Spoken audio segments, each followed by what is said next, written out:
Assalamualaikum warahmatullahi wabarakatuh.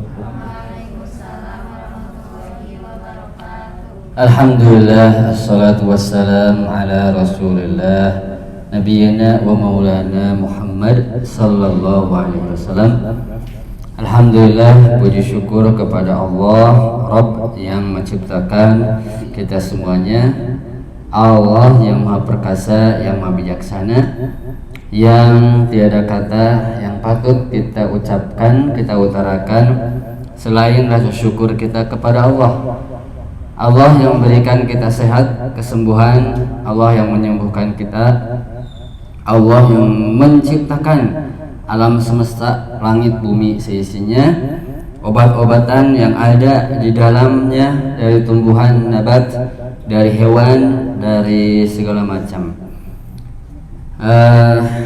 Kemudian sholawat juga salam kepada Rasulullah Muhammad sallallahu alaihi wasallam, baginda yang agung, yang mulia, Rasul yang dicintai Allah, Rasul yang dimuliakan Allah. Alhamdulillah, berkali-kali kita bersyukur ya pada Allah dengan berbagai macam kondisi saat ini, di mana saat ini betul-betul kita diuji oleh Allah dari berbagai macam ujian, diantaranya ujian-ujian kehidupan, ujian pola pikir dan kesehatan, sehingga dalam bab kesehatan ini kita harus betul-betul sehat secara tauhid ya, sehat secara fisik, juga pikiran dan juga hati. Jadi sehat tiga, fisik, pikiran, akal dan juga hati. Tidak lupa saya ucapkan yang terhormat kepada Onir dari Yumna, ini luar biasa, Insya Allah, dan juga para jemaah. Alhamdulillah. Sehat ini teh sehat. Iya, alhamdulillah ya kalau sehat. Dan sudah menemukan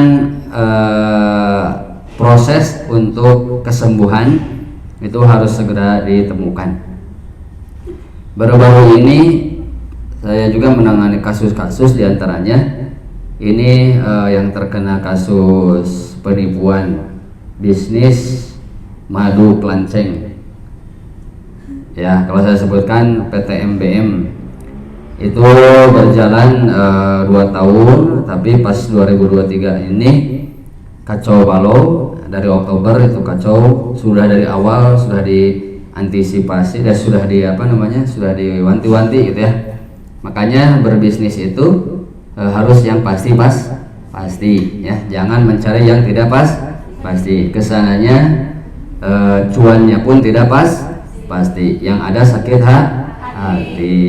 Kalau sudah sakit hati, fisik, mental pun jadi sakit. Sama seperti ini, sampai ada yang kemarin informasi ada yang bunuh diri, masuk 200 juta, baru cair 1 kali 2 kali kalau tidak salah, kesananya tidak, apalagi uangnya panas, pinjam dari bank, al-bank. Ya, bahasa Arabnya bank itu al-bank, fil bank. Yaitu, dan ini orang-orang terdekat dan memang ya luar biasa gitu ya. Makanya kalau bisnis, invest lain sebagainya, itu dipikir dan juga dihindarilah yang pasti-pastilah kayak gini ya, produk dan sebagainya yang sudah jelas gitu.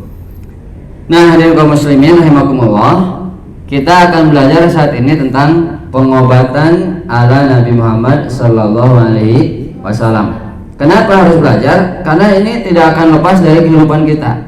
Ya, selama hidup kita ini tidak akan lepas dari sini. Ya, sehat, sakit, betul ya.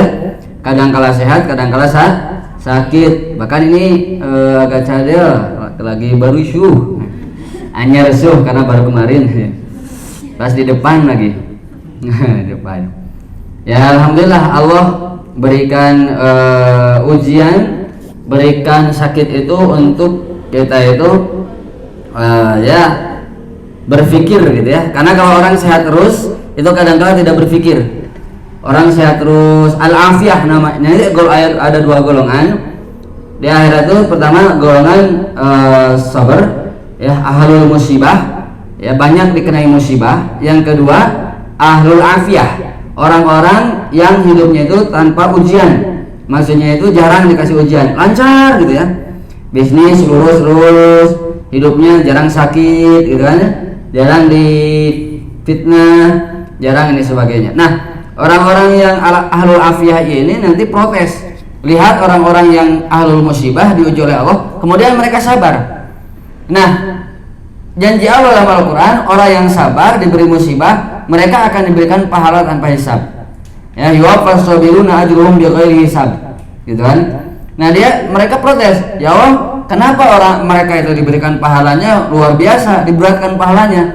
Nah, maka nanti disampaikan bahwa mereka adalah orang-orang yang sabar. Tidak ada kata-kata yang lebih indah selain sabar. Ini ujian, ya. Jadi ada ujian apapun harus kita Nah, kenapa itu indah? Karena itu yang dilakukan oleh para nabi. Itu yang dilakukan oleh para nabi. Saya punya kitab tentang sirah nabawiyah. Bagaimana kisah Isra Mi'raj Nabi itu luar biasa hebat, ya. Kisah Isra Mi'raj Nabi itu, masya Allah. Di antara perjalanan dari Masjidil Haram ke Masjidil Aqsa, ya, itu Baitul Maqdis, itu luar biasa perjalanan melewati dulu. Nabi berhenti di A, B, C, D. Kemudian Nabi melihat di tengah jalan itu orang yang membentur-benturkan kepala. Jibril itu siapa? Dia adalah orang yang berat melakukan sholat. Ada lagi orang terus berjalan, terus melihat orang yang narik lidahnya digunting, narik mulutnya digunting. Siapa itu Jibril? Mereka adalah orang-orang yang suka ceramah, yang suka memberi nasihat, tapi tidak melakukan dan juga sering fitnah. Nah, ini makanya kepada doakan gitu ya, ustaz-ustaz itu doakan, ya. Ya, kalau kalian kan tinggal duduk mendengarkan enak kan gitu ya. Nah, kalau kami yang memberikan mikir dulu. Ini mikir gimana gitu ya, buat dulu materi dan sebagainya. Berpikir lagi. Nah, ini kalau tidak dipraktekkan, ya bilang ke jamaahnya sabar. Pas pulang ke rumah ustaznya gak sabar.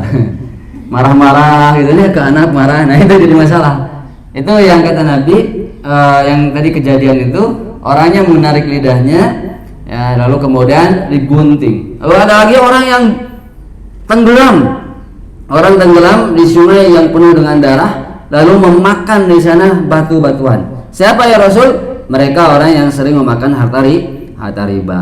Kemudian ada lagi orang yang seperti digembalakan, ya,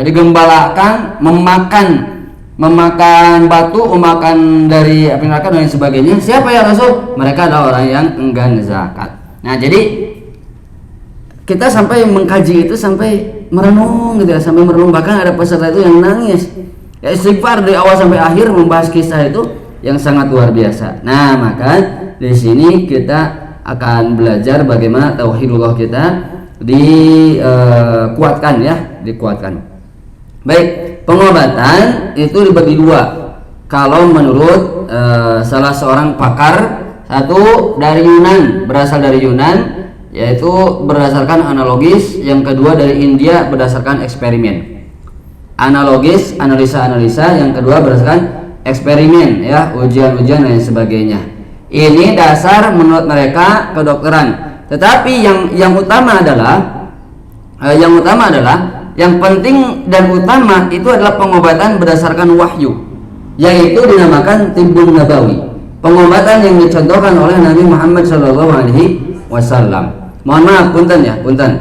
Sekarang kalau saya beberapa kali ikut pelatihan yaitu tentang tibbun nabawi, ikut pelatihan tentang kedokteran kesehatan, itu dikatakan bahwa mohon maaf gitu ya, ada bisnis besar gitu di balik daripada obat-obatan itu.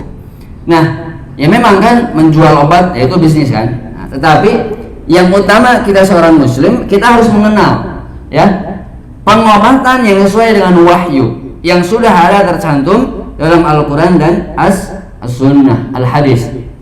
Coba apa bedanya hadis dengan sunnah? Suka mendengar ya, sunnah Nabi, hadis Nabi. Apa bedanya? Kalau hadis perkataan perbuatan Nabi Muhammad SAW, Contoh, Nabi minum pakai tangan kanan dan duduk, betul? Maka kata Nabi, ya gulam samillah wa kul biyaminik. Nah, jadi doa sebelum makan itu sebetulnya samillah, bismillah.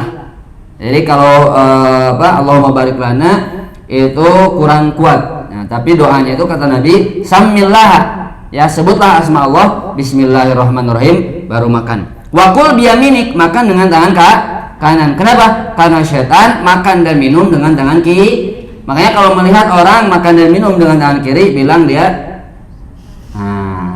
pinter. Bilang dia lah manusia biasa, tetapi akhlaknya seperti setan. Jangan dari sini setannya.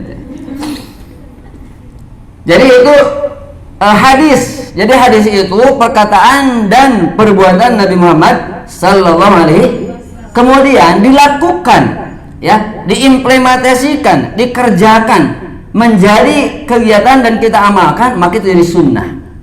Jadi sunnah itu adalah hadis Nabi yang sudah kita lakukan. Itu sunnah. Makanya ada istilah nyunnah, ya. Ada istilah, makannya nyunnah gimana? Pakai tangan, pakai 3 tangan, jari, pakai 3 tangan, kemudian duduknya seperti Nabi, membaca bismillah lalu sambil duduk. Nah, itu nyunnah. Gitu ya. Nyunnah. Jadi artinya hadis yang digunakan. Nah, maka berasal wahyu di sini berupa Al-Qur'an.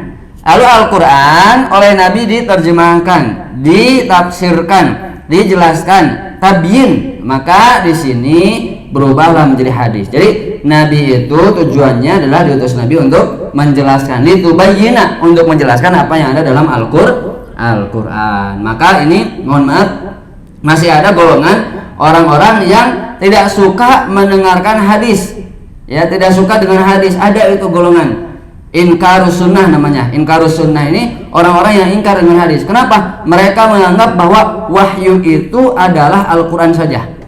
Jadi wahyu atau dalil itu cukup Al-Quran saja. Padahal coba dicek tentang sholat, dalam Al-Qurannya ada aqimus sholah wa atuz zakah, tunaikan sholat, dirikan sholat dan tunaikan zakat. Coba ada gak tata cara sholat di Al-Quran? Ada enggak? Sudah menggali belum? Belum, ya. Ada tidak? Selama membaca Al-Quran tidak ada, tidak akan diketemukan. Dari mana ketahuannya? Dari hadis Nabi menjelaskan. Nabi mengangkat segini, menyimpan gini dan lain sebagainya.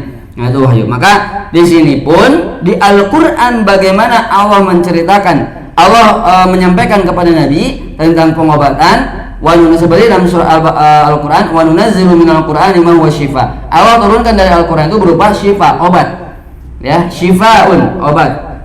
Nah, kemudian diterjemahkan atau dijelaskan oleh Nabi berupa praktek-prakteknya. Nah, apa saja tibun nabawi ini? Pengobatan oleh Nabi. Tib itu dokter, kedokteran. Tib, ya, tibun, tabib. Makanya kalau misalkan kita mengenal ada tabib, betul? Tabib pada bahasa Arab itu tabib. Tabib itu apa? Dokter.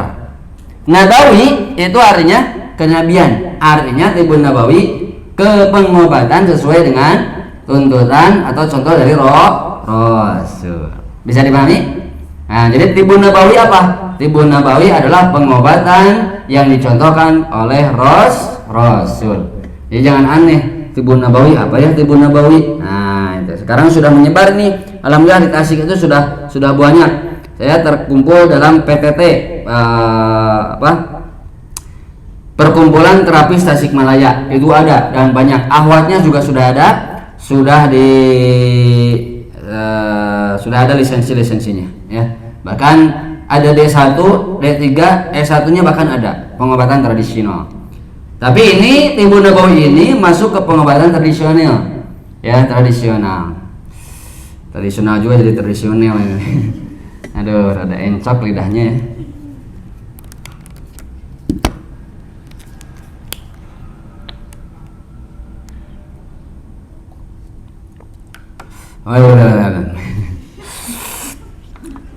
Satu, pengobatan nabawi itu apa?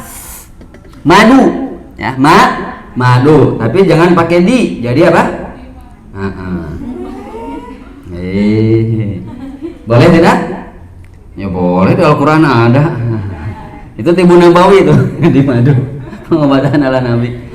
Aduh. Istimewa ya. Hiji juga belum cenah. Dua wae di madu. Iya di madu. Ke rumah bawa madu, ternyata di rumah ada ratu madu, ratu lebah. Disengat ya ku ratu lebah nanti. Jadi balik. Madu pertama adalah madu. Ya, madu ini pengobatan luar biasa. Karena Nabi SAW, Rasulullah bersabda, kesembuhan ada pada 3 macam. 1. Minum madu. 2. Sayatan al-hijamah syartoh, bekam. Nanti saya jelaskan bekam. 3. Sundutan api. Nah dulu itu ada sundutan api, kai. Ya, kai itu sundutan api, tetapi Nabi melarang. Namun aku melarang umatku melakukan sundutan api. Untuk apa? Sama pengobatan juga. Disundut ke api, ke sini. Do you know sana? Sana. Madu yang bagaimana? Madu yang alami, murni, belum ada campuran. Ya kan? Madu sekarang sudah banyak, ya bukan sekarang, dari zaman dulu sudah ada. Nanti bagaimana cara membedakan? Di antaranya madu itu ada banyak sekali, banyak, nektarnya tinggi dan sebagainya. Ada dulu saya pernah pesan madu dari Garut, itu ada 10 madu odeng, kemudian yang di dalamnya masih ada kandungan gas, disimpan kepanasan itu meledak, beruk gitu ya. Kandungan gasnya itu asli pisan kalau begitu. Jadi kalau melihat madu ya, terus kemudian disimpan di yang agak panas suhunan, kemudian apalagi kegoyang-goyang, kemudian dia itu ada menembus, kalau pas dibuka bertuk, nah itu berarti asli. Yang kedua ada pengetesan madu murni. Bagaimana si madunya? Nah jadi ada yang bergas, ada yang tidak. Jadi kalau misalkan oh ini mah ada gasnya, ini mah tidak. Nah bukan berarti yang tidak ada gasnya itu palsu, bukan. Bagaimana cara yang kedua ngeceknya? Pakai pisin. Tahu pisin? Nah apa? Tanggung jawab saya. Ayo, nah. Piring kecil. Enak aku. Ombak. Kita kembaran gitu hejo-hejo.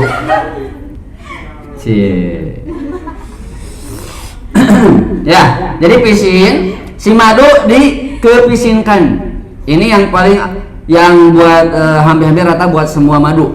Terus kemudian digoyang-goyang madunya. Ya. Enggak juga pakai lagu. Digoyang-goyang. Nah, nanti di pisinnya itu terbentuk seperti gini. Ya, segi 6. Apa segi 6 ya? Tuh 2 3 4 5 6 ya. Namanya itu apa segi 6 tuh? Sigma apa? Primus. Oh, segi 5. Ya pokoknya gitulah. Nanti akan terbentuk. Pas dilihat segini kan akan terbentuk. Nah, itu salah satu cara. Terus yang ketiga, usahakan ketika mengkonsumsi madu 2 sendok masukkan ke dalam air. Ingat ini ya, masukkan ke dalam air, airnya sedikit saja. Nah, kemudian koceknya pakai sendok yang bukan dari besi atau aluminium. Sendoknya pakai kayu atau plastik. Kenapa? Nah, beberapa menyebutkan para ahli, para pakar itu mempengaruhi kandungan dari madu itu. Tapi menurut ahli yang lain juga tidak masalah gitu ya, tidak seberapa sih pengaruhnya. Jadi kalau nggak ada banget, boleh pakai telunjuk lah dikiranya, kocek. Kalau nggak ada pisang, pakai sendok itu boleh, pakai sendok seperti itu boleh. Dan itu ada caranya ya, kalau bisa itu mengoceknya berlawanan dengan jarum jam, begitu. Kocek lalu minum, bagus setiap pagi lalu sebelum tidur dan pas pagi diminum, itu insya Allah sehat. Ada yang kental, ada yang tidak, warnanya ada yang bening, ada yang hitam. Nah, ada nanti madu hitam, ada madu hitam. Madu hitam itu untuk diabetes dan lain sebagainya ya. Jadi sangat banyak madu. Sudah ada yang sering konsumsi madu? Nggak ada? Kemana? Suka ya, insya Allah ya.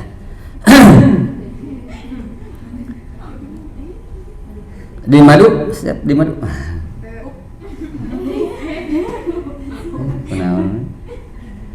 Siap ya. Jadi satu apa? Tibbun nabawi, madu konsumsi. Insya Allah. Ada orang bilang, wih ini jangan pakai ini gini. Misalkan sakit ini jangan pakai madu. Insya Allah, Rasul sudah menyatakan ya 3 macam kesembuhan, minum madu sembuh insya Allah. Bahkan baru pun, nah ini baru pun konsumsi madu. Nah, cuman memang ya Allah berikan jeda, tidak langsung sembuh ya. Ya hari ini baru besok anyar minum madu langsung sembuh, tidak. Ya ada perjalanan 2 hari, 3 hari, 4 hari. Demam, minum madu. Wah, itu dahsyat. Dan untuk vitalitas, untuk kesehatan itu luar biasa. Apalagi yang punya sakit lambung. Punya sakit minum madu ya, minum madu. Sekarang banyak madu yang ukuran segini ada, ukuran segini ada, ukuran segini ada. Ya, madu-madu yang sudah ada insyaallah. Nah, kalau mau yang ini deket lah di Paseh ada, ataupun dicarilah di toko-toko ini. Oke, selanjutnya yang kedua, habatus sauda. Nah, habatus sauda ini luar biasa dahsyat. Kemarin waktu Sopit itu laris manis habatus sauda ya. Saya jual habatus sauda. Sekarang saya tidak fokus jual yang seperti ini karena lain sebagainya. Habatus sauda ya. Jadi ini kata Rasul bersabda, dalam habatus sauda terkandung kesembuhan untuk segala penyakit kecuali kematian. Ya, bayangkan kalau kematian pakai habatus sauda. Ada malaikat datang, habatus sauda. Ulang lagi. Oh, dasar ini ya. Gak ada ya, kecuali kematian. Ini Rasul, ini kok Rasul mencantumkan ini gitu ya. Artinya ya kalau sakitnya parah, kemudian ajalnya datang tiba, minum habatus sauda dipaksa pun ya tetap akan meninggal ya. Nah, jadi malaikat tidak akan mengundurkan diri. Nah, ini tadi habis habatus sauda nih, gak jadi balik lagi, pindah ke yang sampingnya sama warna hijau bajunya, cabut nyawanya. Terkandung kesembuhan untuk segala macam penyakit. Nah, yang belum kenal habatus sauda segera kenalan ya, itu luar biasa. Nah, tapi memang habatus sauda ini panas, agak panas ke tubuh. Jadi nanti harus ada tahu tata caranya. Sekarang sudah ada dikapsulkan. Habatus sauda sekarang sudah dikapsulkan. Kalau dulu itu serbuknya ada, kemudian berbentuk cairannya sudah ada. Nah, sekarang kapsulnya sudah ada. Ya, kapsul yang habatus sauda campur minyak apa gitu. Zaitun, minyak zaitun. Nah, zaitun juga sama. Oke? Nah, itu. Jadi untuk apa habatus sauda? Sama menjaga kesehatan tubuh, vitalitas dan juga hal lain sebagainya, kebugaran dan untuk hal-hal lain. Nah, Rasul sampaikan kan, segala penyakit ya, segala penyakit bayangkan, kecuali kematian dan lupa hutang. Yang lupa hutang mual. Habatus sauda menghutang. Bisa dipahami di sini? Tinggal beli ya habatus sauda. Yang ketiga itu adalah air zam-zam. Masya Allah ya, air zam-zam. Tapi kalau mau ini harus berangkat dulu umrah. Nah, air zam-zam ini ada doanya kan? Ada doanya, kemudian minumnya. Air zam-zam diberkahi dan ia merupakan makanan dari segala makanan. Masya Allah. Ya, Rasul bahkan mengibaratkan ini dengan bahasa makanan. Artinya yang bisa kita konsumsi dari segala macam. Karena ada orang yang pernah ya terkena penyakit kanker, disarankan yaitu mengkonsumsi zam-zam, air zam-zam, masya Allah ya. Dan lama kelamaan ada peningkatan kesembuhannya dengan air zam-zam. Ya bagaimana tidak? Air zam-zam berada di tempat yang suci. Orang yang kesana orang-orang yang suci. Tujuannya untuk tujuan yang suci, ibadah, ya kan? Kemudian didoakan. Dan itu ketika minumnya doa yang luar biasa, masya Allah, air zam-zam ya. Tidak punya air zam-zam, madu. Ya, tidak ada madu, beli sekarang mah mudah, ya kan? Sekarang mudah ada di. Nah, hati-hati, jangan ketipu dengan harga yang murah. Madu, ya, madu 1 liter harganya 34.000 misalkan, itu udah perlu dipertanyakan tuh. Madu 1 liter 34.000. Nah, normalnya 1 liter itu bisa di atas 80 atau 100. Tapi hati-hati juga, jangan melihat ada madu itu yang harganya tinggi. Ya segini bisa 400.000. Waktu anak ke Bandung ke rumah Ustaz Hadi Boni, itu beliau ya ini dari Yaman. Madu aja dari Yaman. Luar biasa, segini 400.000.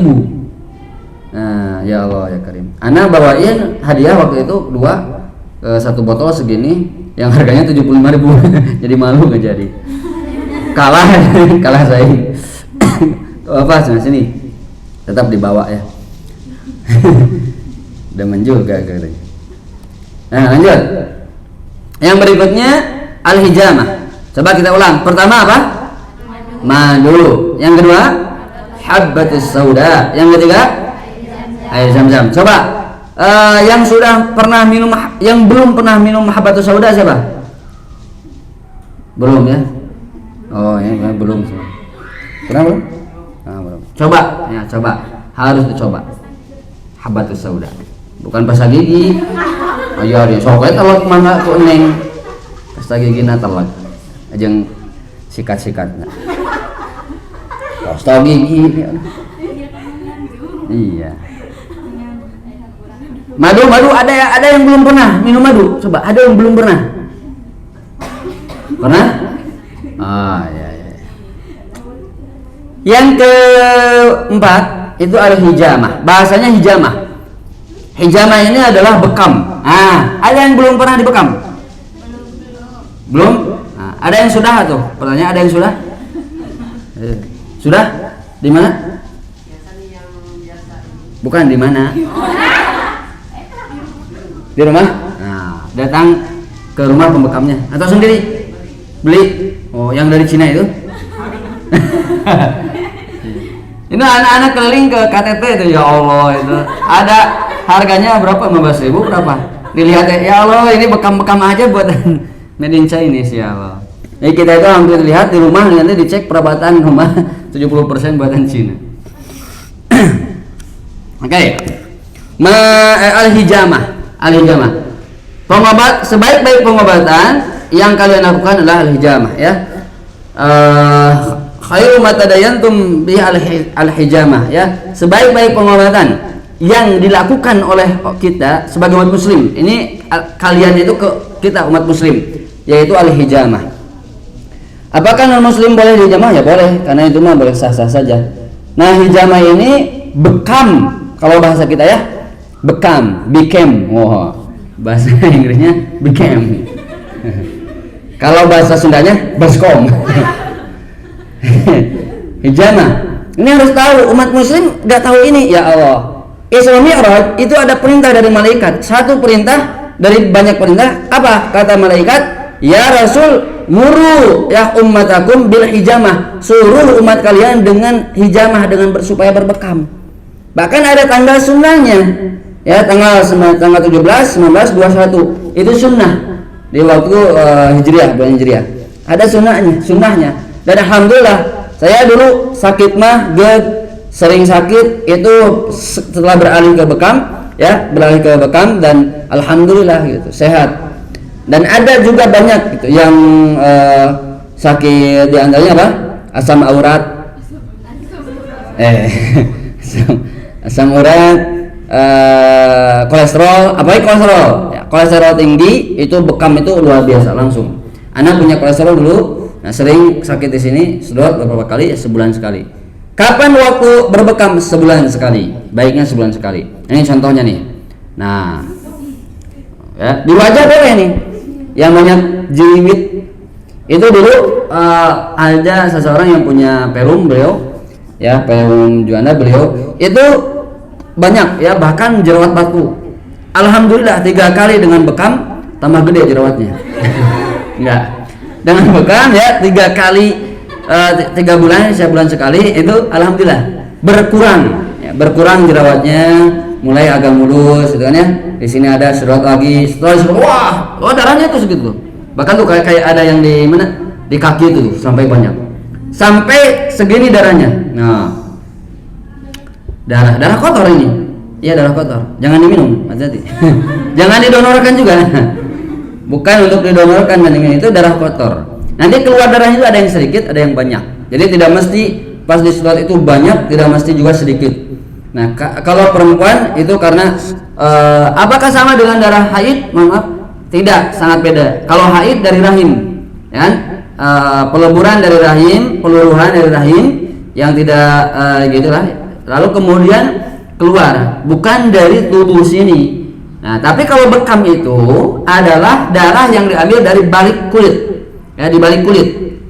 Kenapa di balik kulit? Karena itulah pengendapan daripada penyakit. Apa yang dimakan, ya kan?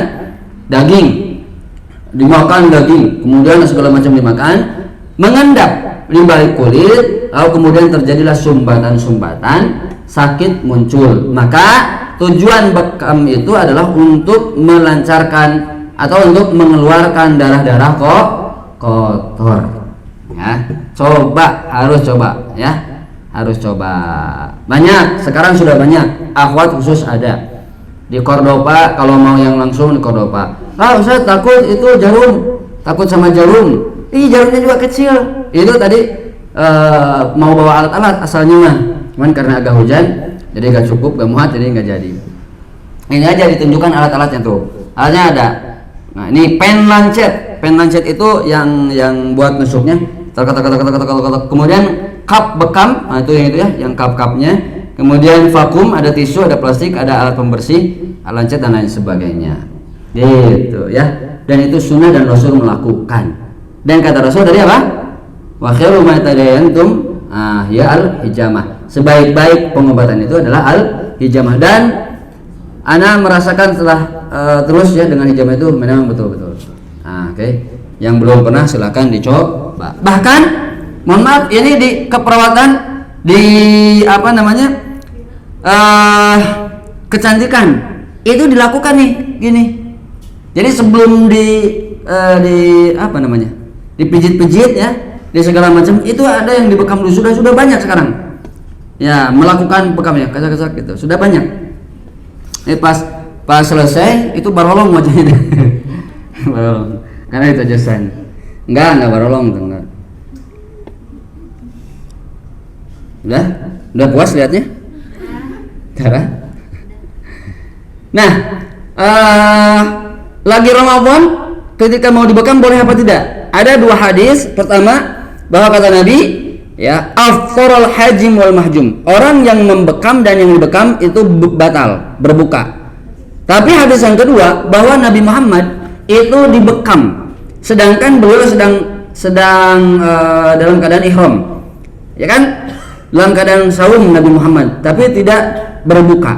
Nah, maka para ulama mengambil kesimpulan boleh dibekam ketika Ramadan, tidak membatalkan, asalkan satu, lewat dulu pengetesan, ya, tensi darahnya berapa. Kalau di bawah 90 itu tidak boleh. Yang kedua, oleh yang profesional. Ya, kemarin ada yang konsultasi, Ustaz, dilihatin fotonya, ini dibekam kok begini, ada bentus-bentus. Wah, ini berarti yang membekamnya kurang hati-hati, kelamaan, karena ada efek panas. Tidak panas-panas banget gitu ya. Ada hangat lah kalau dibekam itu, enak. Ada bekam ini ada 4 macam. Satu, bekam sorodot, seluncur, ya, sorodotan, seluncur. Jadi disedot dulu, diginikan, belum tusuk. Ser itu enak gitu, jika dipencetan daripada dikerok. Sok ayam sok dikerok, jadi mencret. Ya, noncet dikerok ku artosnya 500. Yang kedua, bekam api. Nah, bekam api itu kalau orang tua dulu suka ada. Jadi 500 dibungkus ke kertas, dibakar, ku gelas ada bekam stok gitu ya. Padahal itu ada khusus ternyata tekniknya. Kalau pernah lihat film Jackie Chan, itu pernah Jackie Chan itu mempraktikkan. Si ini yang apa anak-anak kecil itu yang sakit itu set ceplok gitu sama ininya api. Ceplok. Nah, itu bekam namanya bekam apa? Bekam api. Yang ketiga, bekam basah. Bekam basah itu yang disedot kayak gini. Yang keempat, bekam kering. Jadi yang takut dengan jarum, tenang, ada bekam kering. Jadi tidak ditusuk, bekam kering. Dengan bekam kering saja itu sudah nyaman. Saya juga kalau misalkan lagi sakit segala macam, bekam kering saja. Nah, udah nggak ditusuk. Sudah, saya itu merasa nyaman, enak. sebulan sekali. Lalu kemudian selain bekam ada fasdu. Pernah dengar kata fasdu? Nah, kata Nabi, fasdu itu pengobatan. Cuman dalil fasdu itu tidak banyak, bahkan tidak kurang dari 2, ada 1 dalil tentang fasdu, al-fasdu. Nah, seperti halnya saya mengikuti Ustaz Zaidul Akbar juga mengatakan bahwa fasdu itu tidak begitu direkomendasikan. Fasdu itu 1 titik di jalur vena, jalur urat yang besar, ditusuk ya, set sama jarum itu ngancer. Nanti macer darah itu. Bisa sampai 1 plastik, 1 gini plastik itu penuh setengahnya. Penuh itu. Di sini bisa ada kecelok ya, mancer. Nah, dari sini yang pokoknya ini. Tetapi nanti dikembangkan seperti sengat lebah. Sekarang itu sudah ada sengat lebah. Terus apalagi sebat rotan, ya di pukulan ke rotan, cepret dan lain sebagainya. Nah, yang terakhir ini adalah pengobatan Nabi apa? Ruqyah syar'iyah. Nah, ruqyah syar'iyah itu apa? Ruqyah artinya pengobatan, jampe. Jadi ruqyah itu artinya apa? Jampe harupa, gerak gede, gerak. Jampe. Nah, ruqyah ini terbagi nanti beberapa. Tetapi ruqyah ini harus kita ketahui bahwa ruqyah sudah ada di zaman dahulu. Zaman jahiliyah sudah ada. Kata para sahabat ke Nabi, "Ya Rasul, kunna narqi fil jahiliyah." Kami meruqyah di waktu jahiliyah, zaman jahiliyah. Maka kata Nabi, "Arqidu alayya ruqaqun." Kesini perdengarkan kepada saya ruqyah kalian, la basa, ya tidak apa-apa, bima lam takun fihi syirkun. Kalau di dalamnya tidak ada kesyirikan. Jadi ada yang dibolehkan, ada yang tidak dibolehkan. Karena ruqyah sendiri umum sebetulnya. Seperti tabib. Tabib itu kan satu dokter ya. Yang kedua tabib itu yang seolah-olah ya tanda kutip ya, tabib yang pakai apa? Jampe, pakai lain sebagainya. Nah itu. Maka ruqyah pun di sini ada beberapa macam pemahaman daripada ruqyah syariah. Maka kita akan pahami lebih dalam ya. Dalilnya Fussilat 44, Al-Isra 82, Yunus 57. Ya, Fussilat ayat 44, kemudian Al-Isra ayat 82, Yunus 57. Ya. Nanti di ruqyah ini ada perbedaan ulama. Satu, ada ulama yang menyatakan tidak boleh ruqyah kecuali untuk 2 hal. Satu, untuk yang demam dan tergigit hewan berbisa. Ya, hewan berbisa. Bisa macul, bisa ngoret, bisa masak. Kalau 2 hal itu maka dibolehkan. Demam diruqyah. Nah, maka anak saya kalau lagi demam itu diruqyah. Bismillahirrahmanirrahim. 3 hari dan alhamdulillah rata-rata udah sampai 3 hari. Nah, bahkan 2 hari, 1 hari. Ya, kalau panas itu jangan dulu kaget ya, kemudian gelisah lalu langsung dibawa ke dokter, dimasukkan langsung obat. Nah, maka yang paling utama itu adalah minta dulu sama Allah Subhanahu wa taala pertolongan. Kita bisa meruqyahnya ya dengan berdoa. Ya, secara sederhana aja. Ruqyah itu doa gitu aja, doa. Nah, nanti ada bahkan yang sering kita doakan. Sering kita ucapkan kalau orang lagi sakit. Apa doanya? Allahumma Rabban nas adhibil basa. Nanti beda redaksi ya, ada mudhibal basi, ada adhibil basa. Anta syafi, nah, la shifaa illa shifauka, shifaa la yughadiru saqama. Itu doa ruqyah. Nah, jadi udah bisa tuh berdoa. Kalau ada yang sakit, doakan itu 3 kali baca, tiupkan ke ubun-ubunnya. Ya, tiupkan ke ubun-ubunnya. Nah, pas kebetulan habis makan jengkol langsung sembuh. Bawa nih, bawa zengki. Fussilat 44, Al-Isra 82. Al-Isra 82. Wa nunazzilu minal Qur'ani ma huwa shifaa'un wa rahmatun lil mu'minin wa la yazidul zalimina illa khasara. Allah turunkan dari Al-Qur'an itu apa? Ma huwa shifa', penawar.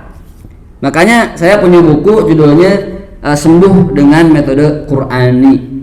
Nah, jadi nanti ada certified. Alhamdulillah saya sudah dapat certified Master Quranic Healing. Jadi bagaimana Al-Quran kita jadikan wasilah untuk pengobatan. Bukan berarti ya kita jadikan Al-Quran ini sebagai bahan ya, untuk kita pilih-pilih, tidak.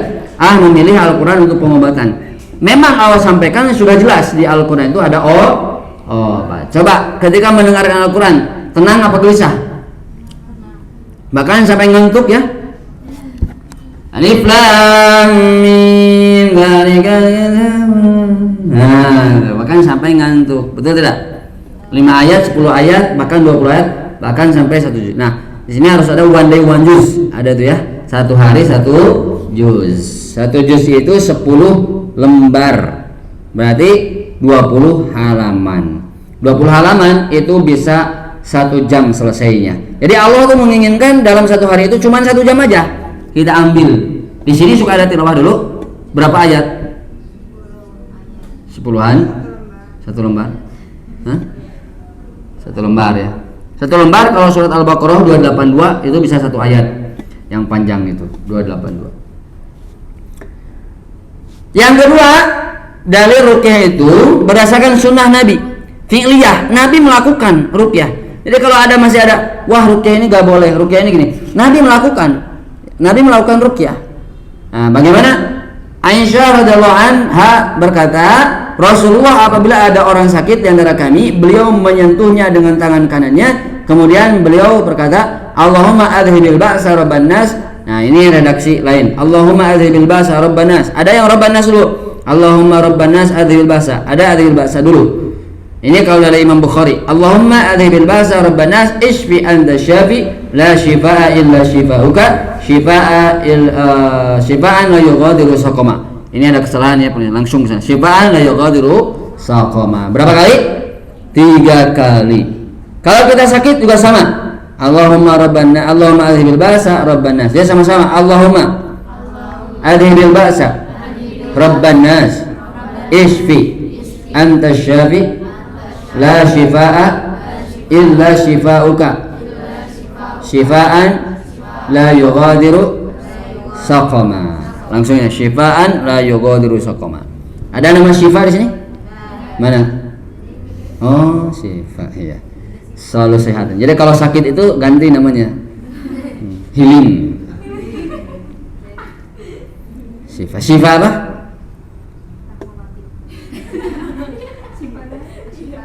Aku Syifa. Jangan panggil aku anak kecil. Tapi Syifa. Ya, Syifa. Syifa apa? Asyifa. Asyifa. Asyifa. Nanti ada makna yang pakai alif lam, bagaimana maknanya? Yang tidak pakai alif lam itu ada maknanya sendiri-sendiri ya. Asyifa berarti obat, benda. Berarti ini jadi obat. Penawar kesedihan. Sedangkan dia sedih terus. Jangan sampai seperti lilin ya. Oke, lah juga diri sakoma. Ya, tanpa meninggalkan rasa sakit. Masya Allah, luar biasa ya. Allahu Akbar.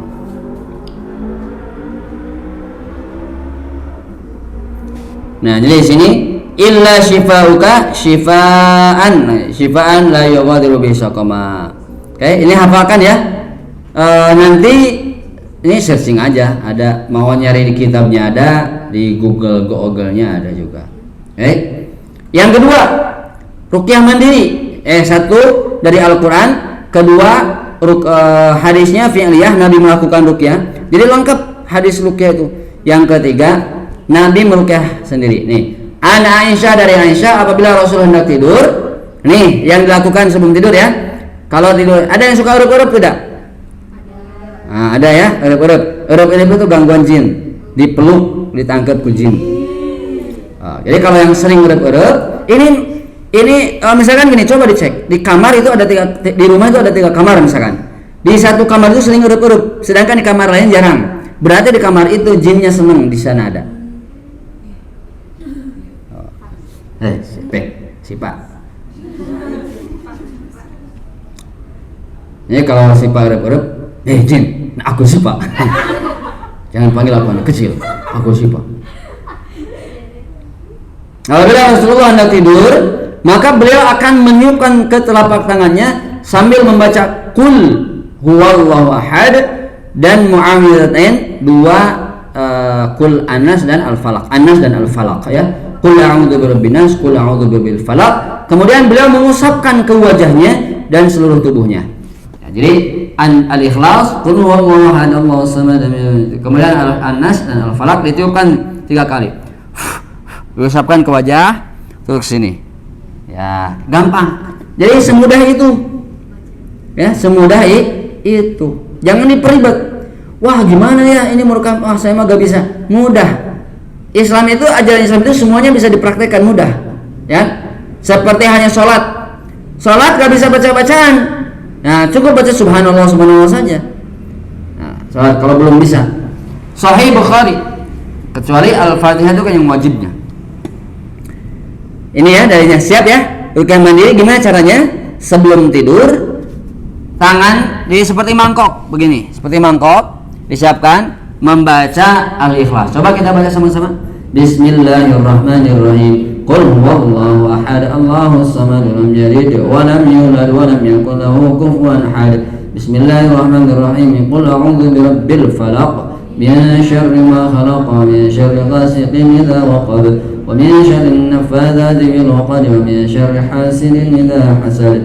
Bismillahirrahmanirrahim. Qul a'udzu birabbin nas malikin nas ilahin nas min syarril waswasil khannas alladzi yuwaswisu fi sudurin nas minal jinnati wan nas. Tiupan 3 kali. Usapkan ke wajah, kepala, seluruh tubuh. Bahkan yang sakit diusap-usap gitu. Masya Allah. Sakit hati diusap-usap gitu ya. Usap. Sama temennya dibantu gitu. Jadi kalau kesini ada yang sakit, aduh sakit apa? Sakit kepala, minta bantu temennya. Saya bacain ya. Gak usah yang, gimana ayat ruqyah, saya gak hafal. Itu aja bacain. Diulang-ulang, Al-Ikhlas, ulang-ulang, Al-Falaq, ulang terus itu. Masih sakit, kalau masih sakit, nah takol. Mana itu? Semua. Ya, jangan ditakol. Takolnya dengan kasih sayang. Aisyah berkata, ketika beliau sakit, beliau menyuruhku melakukan hal itu. Tuh. Jadi ketika beliau sakit juga, maka disuruhlah melakukan seperti ini juga, ya. Itu rumus ruqyah mandiri. Kemudian Nabi meruqyah sahabat. Dari Abu Hurairah, Nabi datang menjengukku, beliau lalu bersabda kepadaku, apakah kamu mau aku ruqyah dengan ruqyah yang telah diajarkan Jibril kepadaku? Bahkan Jibril mengajarkan Nabi Muhammad dengan ruqyah itu. Aku lalu menjawab, demi Allah dan ibuku, tentu ya Rasulullah. Bismillahirrahmanirrahim. Wallahu yashfik min kulli da'in fik min syarrin nafathas fil 'uqadi wa min syarri hasidin idza hasad. Nah, ini sok di capture atau di apa gitu ya.